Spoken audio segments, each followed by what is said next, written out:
Mga kabaro, ang dami na ng bote na. Tignan nyo, kano inapot. Bebenta natin ngayon ito. Tignan natin kung magkano kaabutin. Tara, tayo na hulugan ng bote.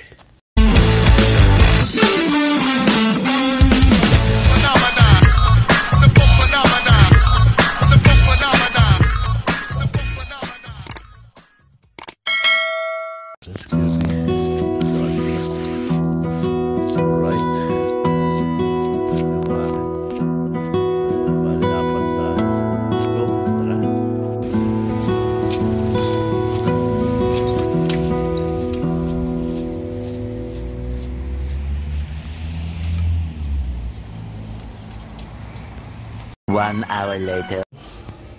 Grabe, benta na natin ito. Ito yung hulugan. Ayan. Yan yung hulog. Alright. O, tara na, pisaya na ito.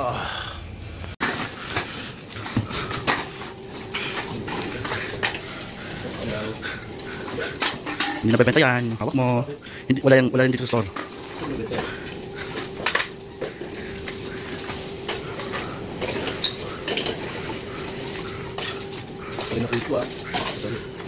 Oh, swerte mo ngayon. Ayan po, nag-hold na kami ng mga bote as of today. Ayan. Sabi mo, pagtitigil ko muna ito ha. Naka 1 minute na to. Naka 1 minute na. Siya.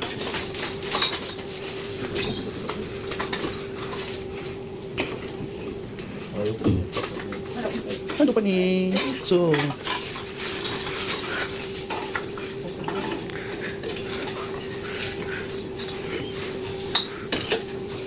bakit hindi mo pinang isang bote sa may baba?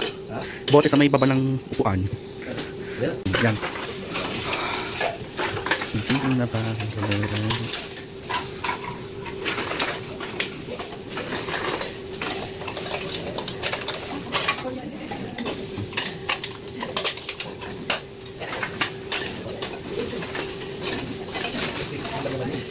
Ang pahit ng iceberg yung hawak mo.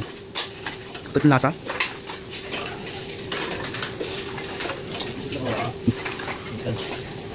Buti hindi nagkakaproblema ng yung machine, no? Pagkabi kasi na ako nung dumating ka, naghihintay na lang ako kung magbebenta na ng bote eh. Tapos natulog ako ulit.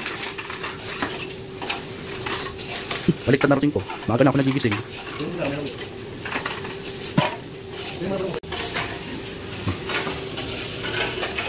Ayan, patapos na po siya maghulog ng bote para sa charity. At may pondo na naman.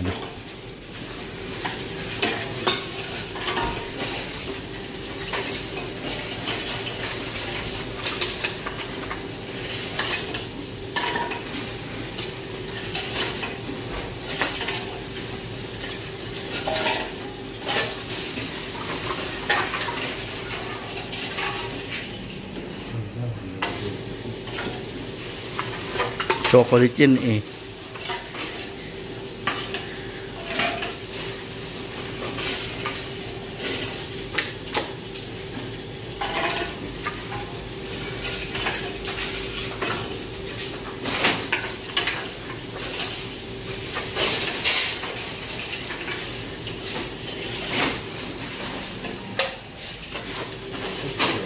Chocolate yan.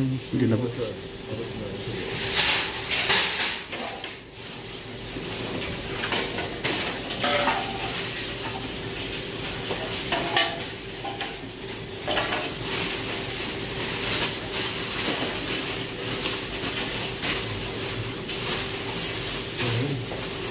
Bilis yung ano.